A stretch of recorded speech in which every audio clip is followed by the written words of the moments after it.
enjoying as much as possible this time at home with your families. Here we are for our second video together.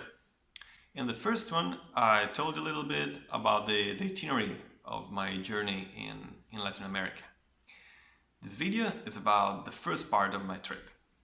It is aimed at levels 2 and 3, that are the most advanced ones. It all began last October, when my girlfriend and I started our trip to Latin America. We've been planning this trip for a very long time, and finally the time had arrived. So once packed our backpacks and hugged our loved ones, we took off to Mexico. We've always been triggered by Mexico for its rich and ancient culture, its diverse and spectacular landscapes, and the crazily celebrated festivities. It's an incredible thing that 70 languages are spoken in Mexico, in addition to Spanish, and they're completely different from each other and to Spanish itself. That's due to their origin, rooted in the pre-Hispanic times, before the Spanish conquest. Nowadays, Mexico is a mix of those societies, the Spanish and indigenous ones, such as the Mayas, Aztecs, and Toltecs, just to mention a few. You can appreciate it in every aspect of the culture, for instance, the festivities. Important Mexican festivities are the Day of the Dead and the Guelaguetza, for instance.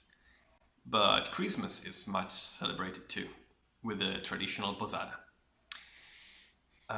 We were invited to a posada by our Mexican friends, and one game that is often played at posadas is the piñata, and it's real fun. All the guests take turn in trying to hit a papier-mâché decorated jar with a stick, and the goal is to eventually break it so that all the candies pour out. Easy? Well, try being blindfolded and with the jar moved by strings.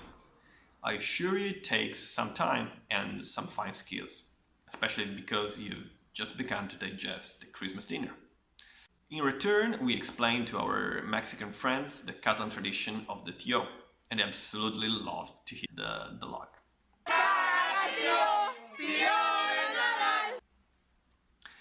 We've stayed in Mexico forever, but there's so much more to explore in Latin America. So we moved on.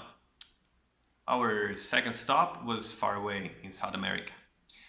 We took a plane to Ecuador and arrived just in time to spend New Year's Eve in the capital city, Quito. There, the locals celebrate the transition to the new year by burning a puppet representing the old one. The puppets are made of paper and dressed with real clothes and a mask, usually of a famous character.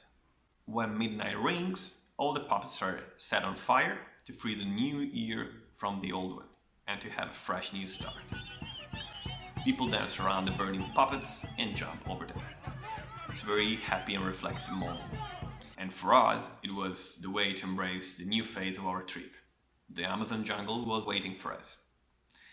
But you have to wait for the next video, in which I'll tell you about our jungle adventures. Hope you enjoyed this one as much as I enjoyed Mexican delicacies. See you soon!